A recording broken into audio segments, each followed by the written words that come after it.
Hi, I'm Kevin, and we're here in the shop today. We're going to talk to you a little bit about wax and tell you the differences between the waxes, what they're used for, and how to apply them. We'll start off with the basic stuff, F4, or like rub-on waxes, glide waxes, stuff like that. They're really simple, basic. You can put them on the hill or at the base or in your garage. Just very easy. It doesn't require an iron or anything like that. It's just go and plug and play stuff.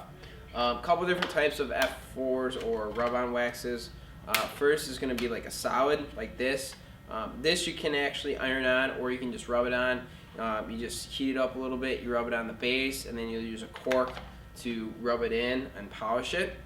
Before you do this, you do want to make sure your bases are clean, so you can get some base cleaner, clean off the bases, make sure you let that dry, and then you put on the wax on top of that. Next is going to be another rub-on type. This has got a sponge applicator. This is a new thing. We're mostly going to use Swix waxes today to demonstrate with because they're the most popular type of wax. But this is just a sponge applicator. Again, make sure your bases are clean. You squeeze it, sponge it on, let it dry for 1 or 2 minutes, and then you just polish it off with some cork or something. Another type of sponge applicator is one like this. This one's been around for a while. Again, you just squeeze, dab it on, and then you're good to go.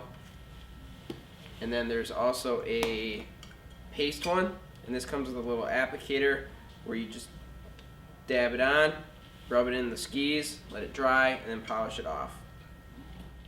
Now we're going to talk about CH waxes or iron-on waxes. Iron-on waxes are a little more technical. They're going to require a little more of an investment than the F4, the rub-on waxes that we were talking about before.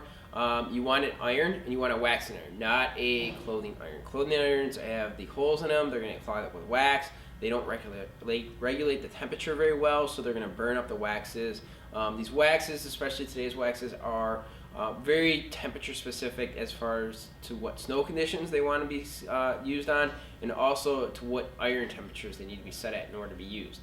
If you have it like a clothing iron, it's not going to regulate the temperature, and it's going to destroy the chemical makeup of the wax.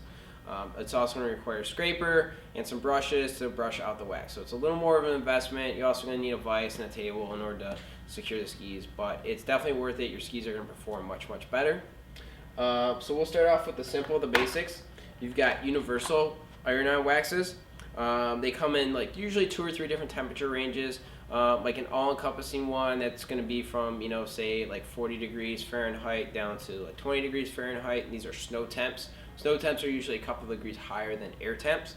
You've got like a cold one that's going to go from like 0 degrees to like 20, and then you've got a warmer one that's going to be like 20 to like 30 to 50. So a couple different ones there. Again, these are iron-on applications, and they're universal. So a little more specific wax types where you're going to get better performance. At the base level is going to be like your hydrocarbon, or like for Swix they call it the CH waxes. These are going to be more temperature specific. At the bottom end of the temperature range, you've got CH4, which is a negative 26 to 14 degrees Fahrenheit snow temp. So this is a very hard, cold temperature wax. So as you can see, I can't scrape this with my fingernail. So it's very hard. As the snow gets colder, the crystals get sharper and they kind of dig into your base. So you want that hard wax to help harden up the base of the ski. Next is going to be a CH6. This is going to be a 10 to 21 degrees Fahrenheit snow temp. This one's a little softer. As you can see, I can scrape the wax actually here. But it's still relatively hard compared to some of the other ones. So this one's a little more commonly used than the CH4. The most popular one, because it covers the broadest temperature range and the most common temperature range that most people ski or snowboard in, is CH7. This is a 18 to 28 degree Fahrenheit snow temp. So again, like I said, that's the conditions that most people are going to be skiing most of the time. So this is by far the most popular temperature range of wax. You can see this one's softer. I can actually scrape this one pretty easily, but it's still going to add some hardness to the base because at 18 degrees the snow can be still pretty cold and hard. Another popular one is CH8. This is 25 to 34 degrees snow temp. This one's definitely going to be softer. As you can see, I can easily scrape my finger into this one. I can take a chunk out with no problem. This is definitely going to be for warmer conditions. Maybe spring, early season skiing.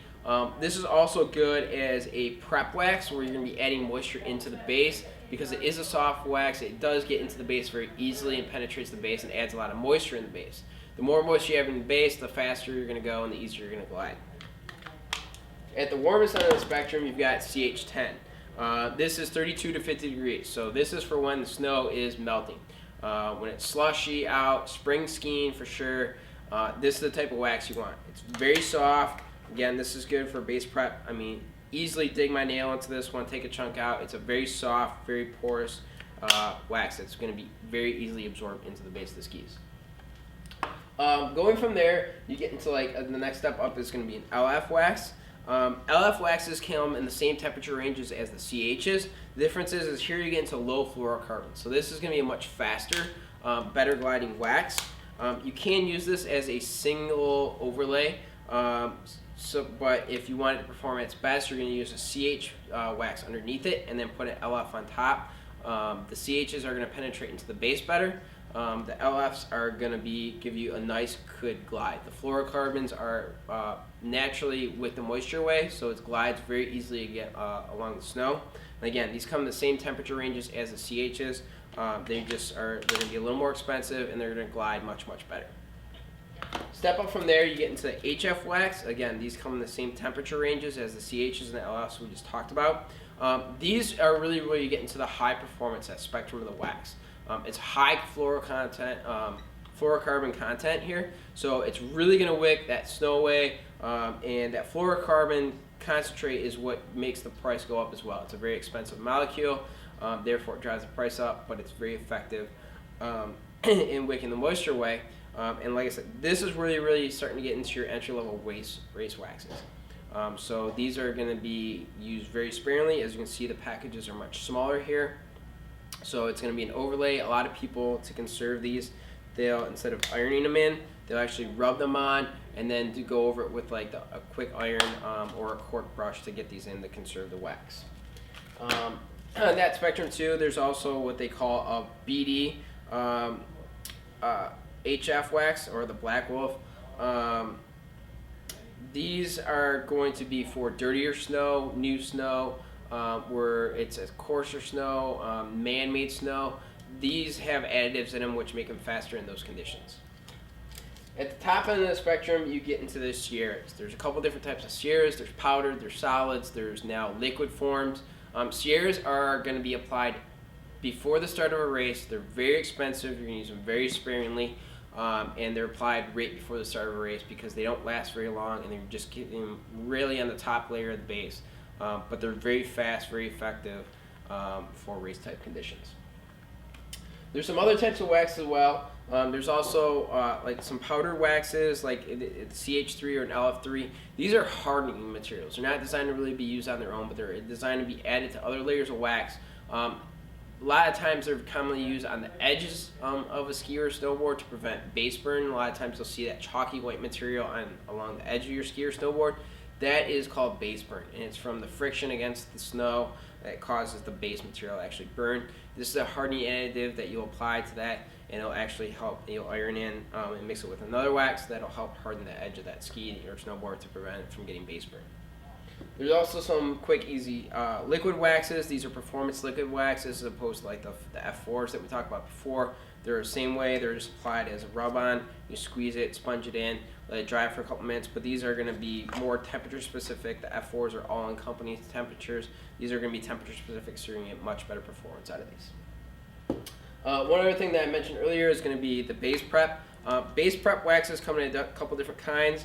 The thing with them is that you're adding moisture to the base. They're designed to clean the skis if you're doing a pre-wax cleaning, or to add moisture to the base. Like I said before, the more moisture you get in the base, the faster they're easier going to glide. A lot of times you'll see with like the World Cup racers, you'll look at their bases and they'll be clear, but they have a reddish tint or a purplish tint to them. That's because they have so much base prep wax in them.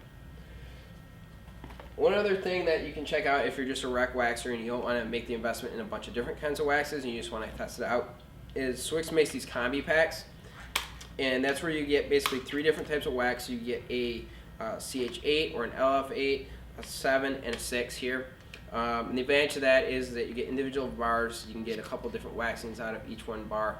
and you don't have to make the investment in all the different ones, so you can kind of test it out. It's a good quickie. So just some tips. So that pretty much covers all the different types of waxes. Like I said, we talk more specifically about Swigs because that is the most popular type of wax today as a reference point. Other companies do make similar types of waxes that is very easily relatable. Hope this breaks it down for you and answers all your questions you need to know about different types of wax.